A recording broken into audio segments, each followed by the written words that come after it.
Welcome to Biomechanics on Our Minds. My name is Melissa Boswell. And I'm Hannah O'Day, and we're PhD students at Stanford University. This podcast is brought to you by the International Society of Biomechanics. It's time for Boom. Welcome to Boom, where we have Biomechanics on our minds. Boom. Boom.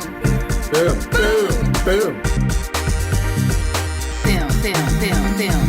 Boom.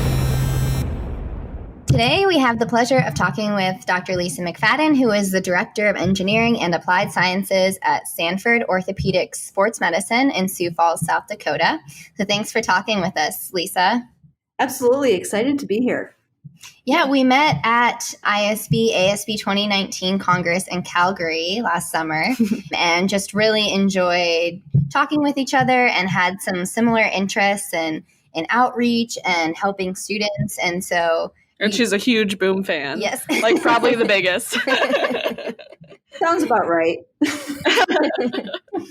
But we enjoyed, thinking together of some ways that we could kind of work on that together. And that's been really fun. And you've actually helped us come up with our new segment for Boom. So we have another episode every month called Student Voices. And that's been amazing because we've had other students been able to get involved with Boom and interview people that are interesting to them. So thank you for your support with that. And yeah. That's what you're listening to right now. Who do I hear? Voices. Student is near. Voices. Student voices. Voices.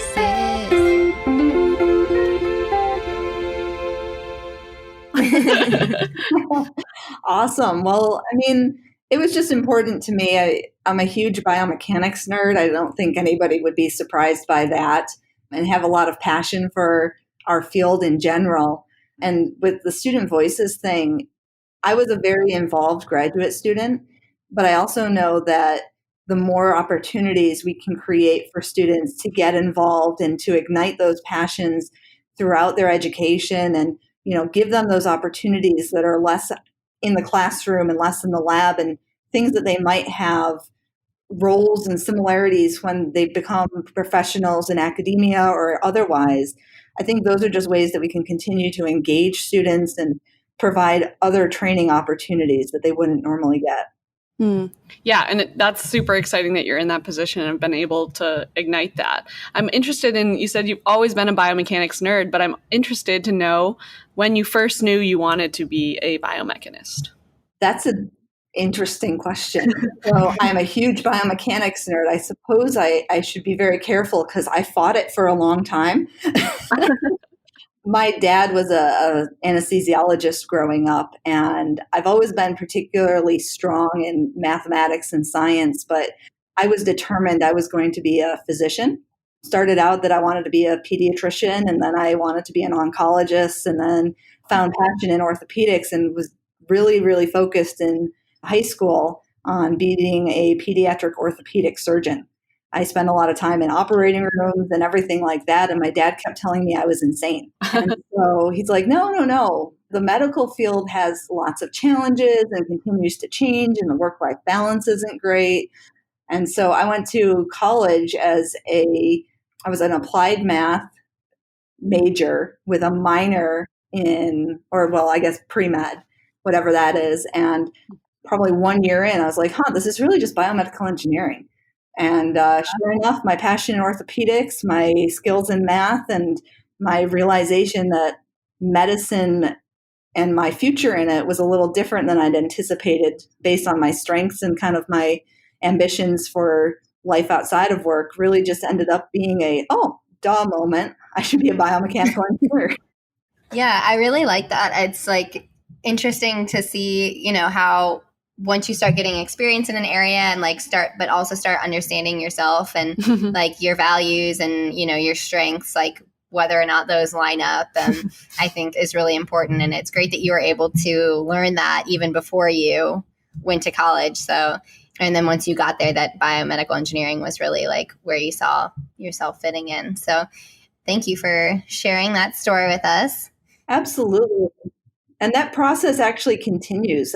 That's a self-awareness and the learning process about who you are as you navigate your career never stops. That's so true. Yeah, I think we all forget that sometimes. Like, it's like, when is it just going to be figured out? But Are there like times that you set aside to kind of reorient yourself and think about that? Or does it just kind of come naturally from time to time? Sometimes it comes naturally, but what I've found is mindfulness of that learning process is really important.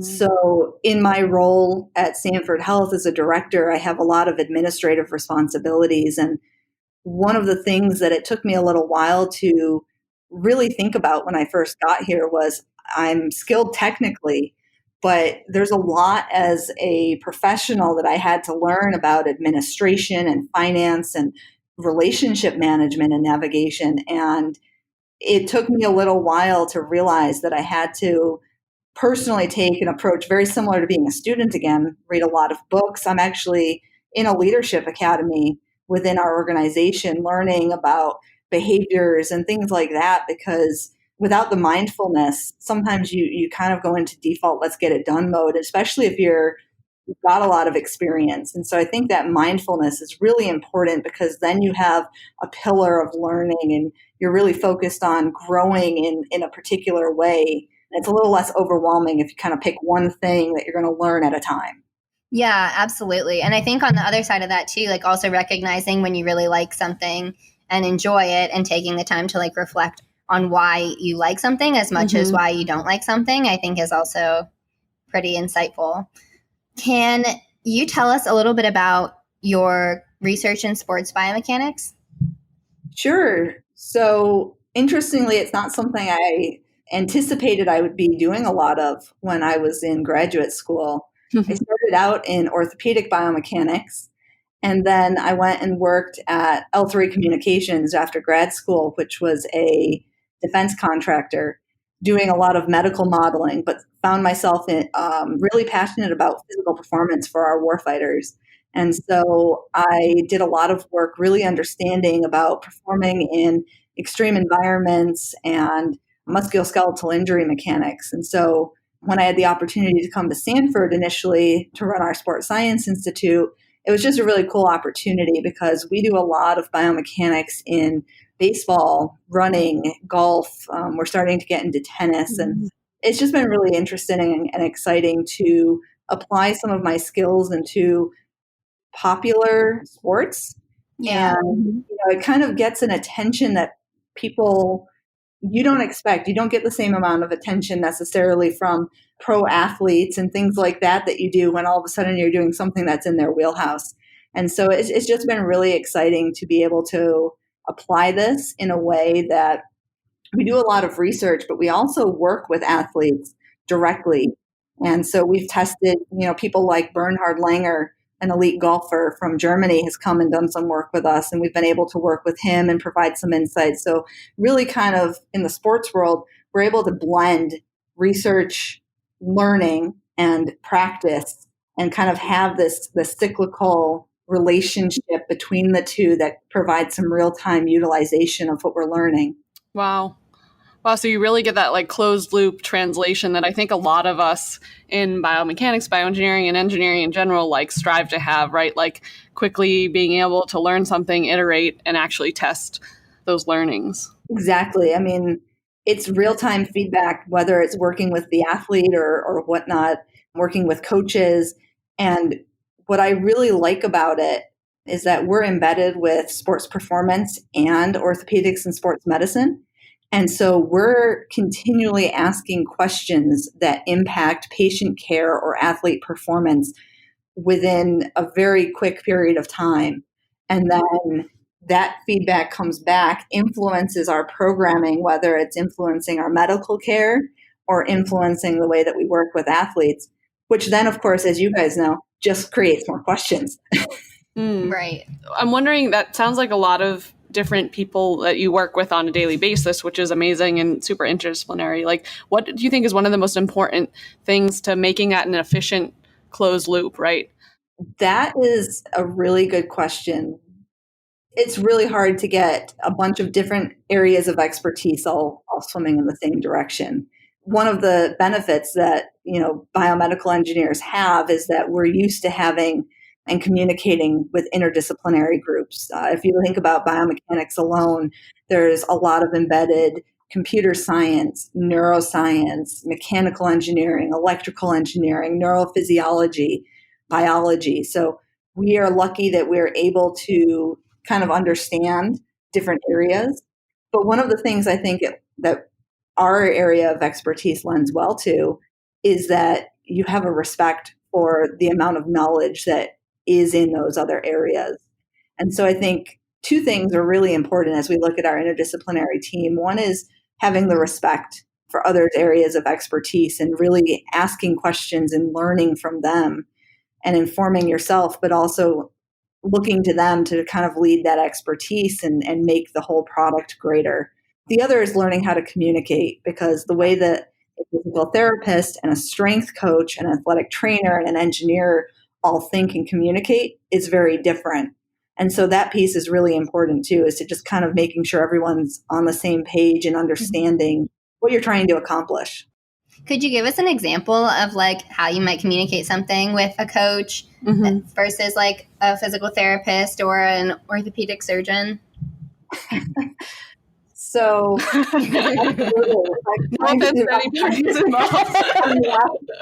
I'm laughing because I'm thinking of all the debates that we've had. Oh, that's cool. I mean, it's really fun. So, for example, when we started getting into golf, we got into a conference room with our strength coaches, our engineers, and our physical therapists. Ooh. And we were talking about pelvic tilt, right? So you guys probably go, yeah, pelvic tilt. I got that. That's, change in range of motion and change of, joint angles and things like that. Our physical therapists think about it and they see that range of motion piece and the changing of joint angles. They also see how the body moves to the golf swing and how that links to the body kinematics and the muscle mechanics and the body limitations. And our golf pros have a completely different definition of what pelvic tilt is, because we think about it in 3 different axes, right? Right. They think about it in terms of the mechanics of what's going on in the golf swing. So they're thinking about tilt and the sway and the way your body moves through the golf swing. But to them, a tilt is just a change of an angle. So I can take a book, right, pick it up on the table, and I can tilt it one way, or up and down, or I can tilt it forward and back along different axes. We think about that and we're like, okay, well, it's 20 degrees rotated around the x-axis. But the golf pros, to them, it's just tilting, right? So that's an example of where our backgrounds really change the way that we use words and what those words mean and how we apply that into practice. Golf in general has so many different practitioners coming together to talk about science. Everyone's really engaged, which is great. But coming up with common language is really an interesting challenge with engineers, exercise scientists, physical therapists, chiropractors, coaches, all coming together and having a different definition of things. Right. I feel like both a different definition and also of exactly, what you're talking about, like pelvic tilt, for example, but then also a different definition of like what is meaningful. Like if we, as a biomechanist, sometimes it's like a 5 degree or a 10 degree difference. And for us, that's meaningful. But for somebody that's in the middle of a golf swing, like maybe, tilting their pelvis 5 more degrees isn't really, you know. Or how do you translate that to them so they feel that difference the way that we see it? Absolutely. Really understanding the difference between statistically significant and clinically, or in the sports world, performance significant is a big deal. I mean, we just did a study looking at implant mechanics on joints. And we looked at the difference between one fixation technique and another for a broken bone. And what was just interesting is that there was a difference between the two methods, but it wasn't clinically significant. And so really making sure that you're pausing to interpret the clinical piece is very important, and something that we're very lucky to do because we've got the clinical crew integrated with us. So when you say clinically significant, is that something that you capture from your interactions with clinicians, or is that something that you're actually able to like find in the literature? Because sometimes I find that like you want to be able to say something clinically significant, but sometimes it's challenging to figure out how to know what is significant from a clinical setting. Yes. So in this example, we were working with a physician who has really been integral in developing the methodology that we were looking at and comparing it to the gold standard. And so he was really able to tell us, what clinically was important. I will not have the right terminology, but there is a method that looks at and defines clinically significant. I'm, of course, trying to Google it right now because that's what we all do, right? There is clinical significance that can be defined. And, I think it's going to be different for each different type of study and each different type of treatment. And so I think that's part of the reason that it's really important that in biomedical engineering, clinicians are paired with researchers. Clinicians are researchers, but for those of us who aren't clinicians, that we're working very closely with the biostatistician group and our clinical, colleagues, so that we can make sure that we're interpreting the results of what we do. And in our sports world, our clinical colleagues are really those coaches that help make the impact on the athletes, whether it's technical skills training or improved athleticism and whatnot. Just partnering with those people who put this into practice all the time, I think is really important. Yeah, and I think that's a great point, is just having those conversations and reaching out to people. It's really nice that they're, very accessible to you. But I also think it's totally possible to email people and ask them for their opinion, on your project, either before you get started or interpreting results and things like that. And I know, a lot of people are more than willing to help. And that's a great point. I mean, while we have people working with us, we do that ourselves. I'll email people across the United States, whether I do it from a cold call, which happens a lot more than you would think, or, just reaching out to people who we have established networks with, really just trying to bring the people who have the most knowledge together is what we want to do anytime we do something. And so those research collaborations and having a network, and I think that's something that's really important that I've learned throughout my career, is the more you can network with people, the easier your job becomes, because you have relationships that you can work with.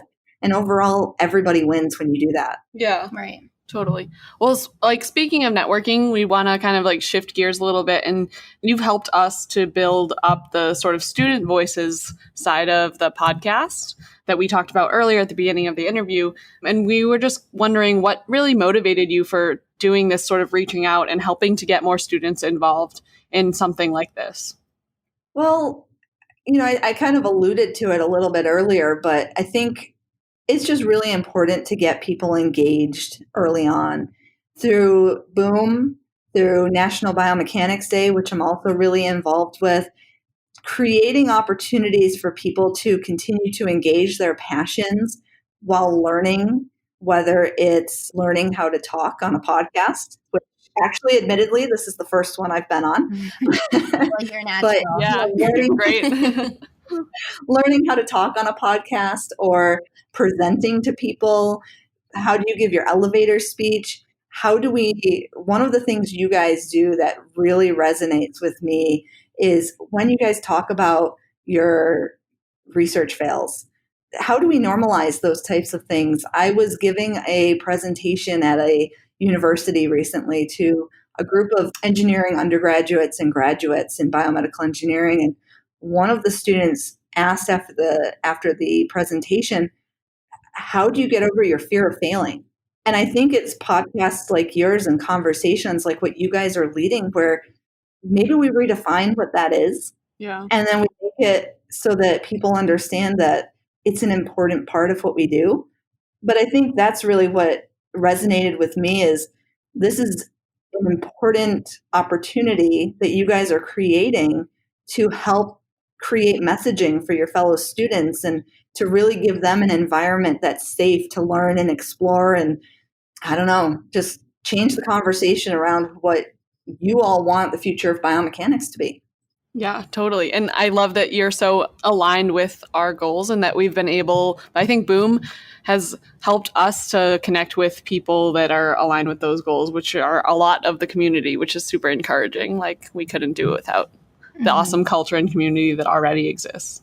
Absolutely. And I mean, you guys have done a great job of getting people from all over and really people who've been in this field for a long time to come and share their stories. And I think that's important too, because students are going to learn from that. And it just continues to advance the conversation about biomechanics and create opportunities and understanding about what we can do and learning from others' experiences. Mm-hmm.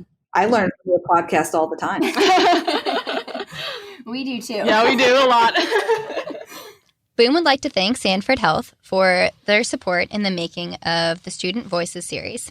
Sanford Health is one of the nation's largest health systems, offering integrated care, genomic medicine, senior care and services, research, and affordable insurance.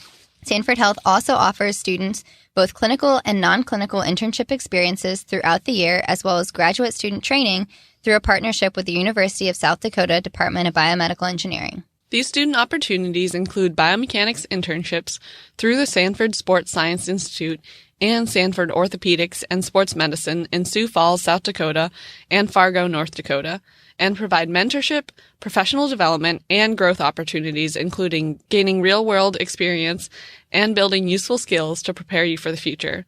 And if you want to learn more about student opportunities at Sanford Health, you can visit sanfordhealth.jobs. That's SANFORD health.jobs. So one thing that we talked about with you was some of the types of opportunities that Sanford Health has for the students. And I'm not sure if you would want to go ahead and share some of those opportunities and also maybe emphasize that, why involvement in these types of opportunities is important for students. Sure. So we do a number of different things. One of the things that I'm particularly passionate about and really find enjoyment in is coaching, mentorship, and teaching. And when you're at a hospital, sometimes those opportunities aren't always there because we've got a lot of things with patient care and HIPAA, but we're very fortunate here at Sanford because we have a great internship program that allows us to bring people on board for a variety of different roles. And so one of the things that we've done is that we have a year-long internship program for undergraduates, graduates, and recent graduates. So you can be a graduate student, be an undergraduate in your upper class years, or you can have recently graduated and are kind of in between. I graduated, I'm looking for a job, and in the meantime, I'm going to go get some real life experience.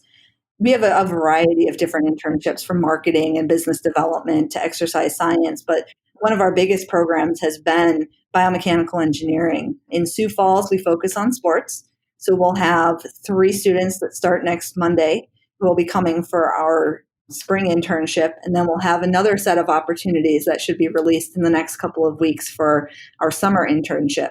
Oh, and then in Fargo, we have an orthopedic focus. So really integrating our interns up there with our orthopedic residents and a lot of our work in cadaver labs, as well as in movement biomechanics labs.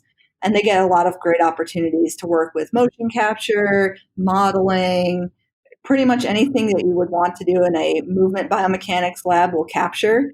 And then in Fargo, we also have some opportunities with the cadaver labs. Wow, that's an amazing spread of different things to be involved in at an early stage, really, in research. And that's really exciting. Yeah, it's really exciting. And I personally believe that watching science happen is not how you learn. Yeah. And so we make sure that our internships are very, very hands-on, whether that's working with elite athletes that come through and doing testing with them, or participating in research data collection, or helping to write protocols. We do some internal development as well as some sensor technology things. So working with all the different technologies, running those yourselves.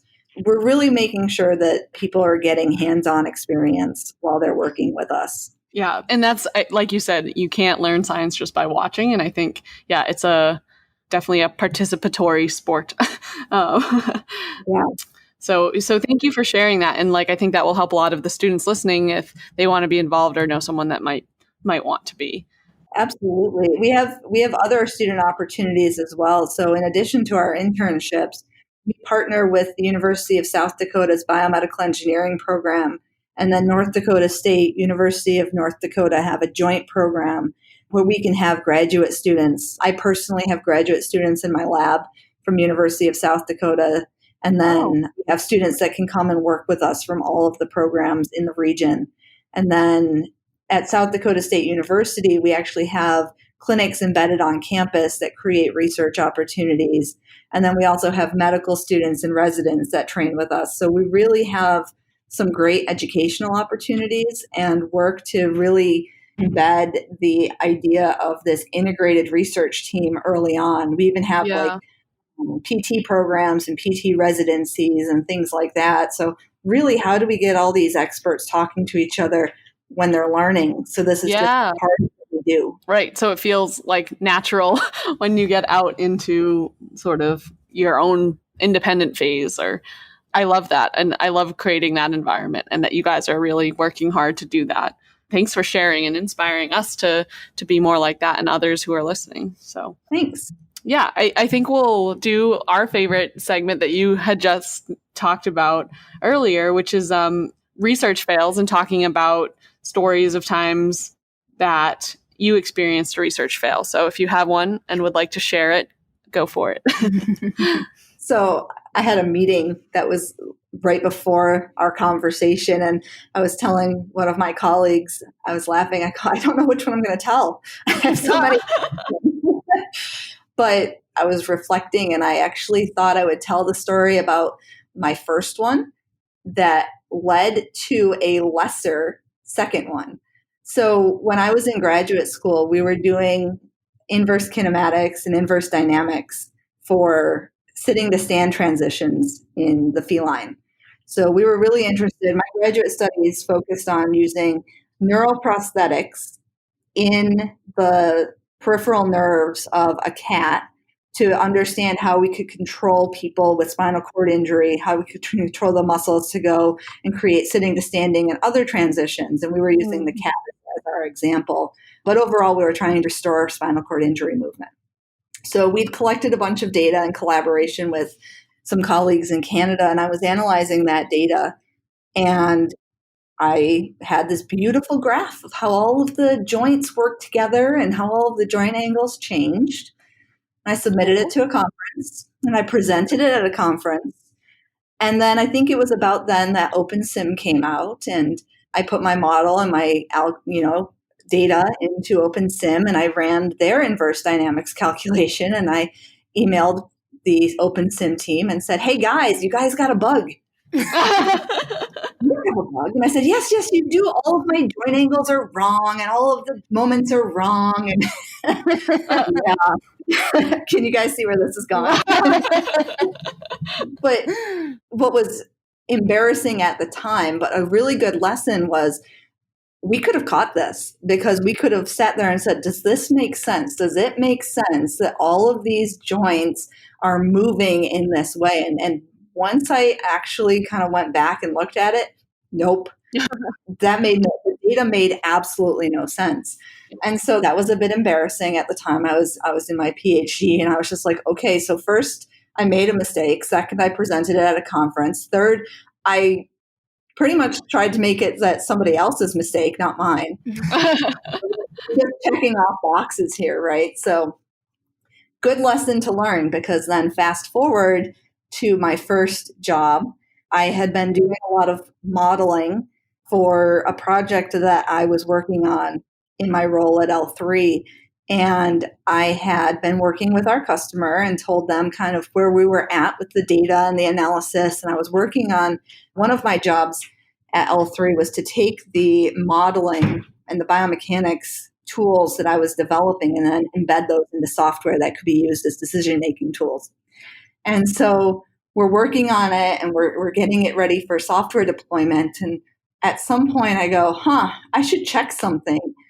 And sure enough, I'm sitting there and I'm like, yep, that would have been published wrong. That would have been deployed wrong. So the fact of just saying, okay, remember you made mistakes before. Does this make sense? And doing that sanity check we caught information and caught errors in our model before it went out.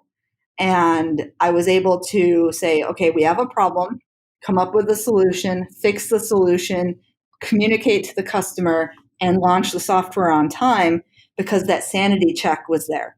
That this data sense check was there. And we got pretty close. I mean, we were cutting it close by a couple of weeks before launch. But knowing that I'd made mistakes in the past and knowing to check myself helped us to prevent pretty big damage. Well, I don't want to say damage, but pretty big mistake. Yeah, for sure. That I would have made and, released as a software tool. So luckily everything was caught and we, checked and double checked and triple checked and we're confident in our results. But it's those types of things where I think really, did I make mistakes in grad school? Yes. But learning from those and being able to use those moving forward, I don't look at that as a fail. I look at that as it was a big learning opportunity. Yeah. Especially when you're a graduate student, and it's a little bit safer to make mistakes because you've got people who will help mentor you through that and help you learn how to take that information and turn it into a process or a sanity check. Yeah. Yeah, it's so funny that I feel like it's at the earliest stages that we're the most afraid to make mistakes because it's like we don't really know as much as everyone around us, but it's almost like you said, like the safest time to make those mistakes. And we should, that's what the culture we're trying to hopefully encourage is that, everyone should embrace that. And it's the only way that we can learn and move forward, as you've shown in your story. So thank you so much for sharing that.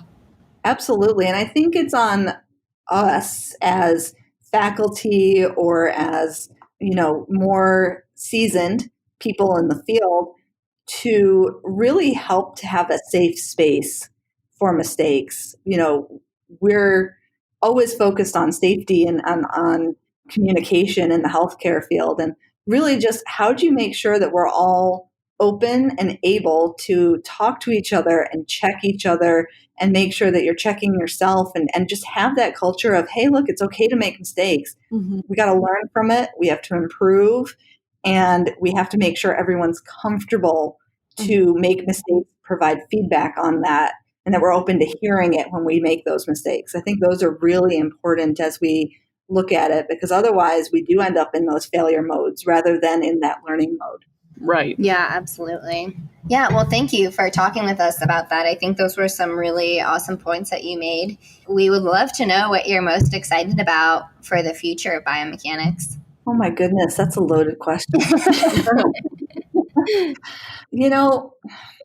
What I love about biomechanics, and for Biomechanics Day, we did a biomechanics competition where we sponsored art in biomechanics. And one of the things that was created was the word biomechanics, but it highlighted all of the different areas of biomechanical engineering or of biomechanics in general, right? And so the B was made out of something and all of the letters were different. And what I'm really excited about and what I see is that biomechanics has always been this diverse field that's had impact in sports, in the clinical world, in dental implants, and all of these wonderful things that I find fascinating. Yeah. What I'm really excited about is the initiatives like Biomechanics Day and the Biomechanics Initiative, and creating opportunities through ESPN Science of Sport or Midco Sports Science segments about making this commonplace. How do we continue to advance the understanding of science and scientific literacy in elementary school students, in high school students, and continue to create a passion around these things and make them more commonplace? Because the more that we do that, the farther our field is going to advance and the more impactful it's going to be. And so I think that's what really excites me, is just seeing all of these initiatives from people around the world trying to share their passions with, college students, high school students, elementary school students, and really creating that scientific literacy and that engagement early on. Yeah. Because those are the people who are then going to be your mentees, who will then create the future of biomechanics. Yeah. Yeah, you've hit the nail on the head that really the future is in the people and training them. And so you've hit really what is the future. It's all about the people. All about the people. Yeah, for sure. And we love that sentiment, and hearing that and hearing so many in the community echoing that, I think is just so encouraging. Yeah, I think it's a really exciting time. I mean, it's becoming more accessible too with smartwatches and wearable technologies. And like I said, elite athletes are starting to use it. And so it's really just nice that this is becoming something that's accessible and that people will understand that, hey, if I have a passion for sports, if I have a passion for orthopedics, and, medicine's not quite the right fit, but I'm a math nerd. And despite my fighting this, it actually ends up being a fulfilling career that I say this with my own experience. I had no idea this existed when I was a kid. And so I stumbled into it, luckily, kind of going, this is kind of what I'm doing. And it happens to be at my university. But imagine how many people will feel fulfilled in their careers and enjoyment of what they do, able to pursue passions that align with their interests and their areas of expertise. That really is because they have access to it early on. And that's how we capture the people who are going to make innovative changes and an impact on what we do with biomechanics. Yeah, I think we probably couldn't agree more on that. So thank you so much for talking with us, for sharing your experiences. And we've learned a lot from talking with you. And we're excited to keep talking and having conversations and hearing from more students on Student Voices as well. Yeah. I'm looking forward to hearing their stories too. Thank you guys so much. And Lisa, if people listening want to follow you, follow your work, where can they find you? Well, I'm on Twitter. Don't know my Twitter handle off of the top of my head, which is possibly embarrassing.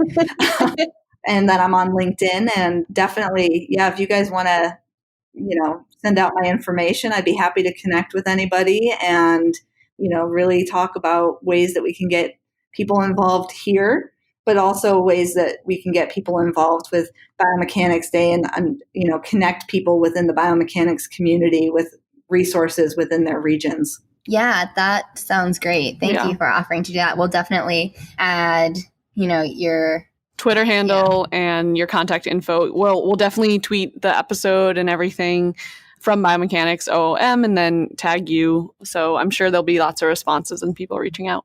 Perfect. Yeah, absolutely. I look forward to it. Awesome. Thanks, Lisa, so much. Thank you, guys. Talk to you later. Thanks for listening to Student Voices, a series by Biomechanics on Our Minds, by students and for students. If you have an idea for an episode of Student Voices, or if you want to host your own episode, please reach out to us at biomechanicsonourminds@gmail.com or tweet at us at biomechanicsOOM. We'd love to hear from you. Let's keep these conversations going.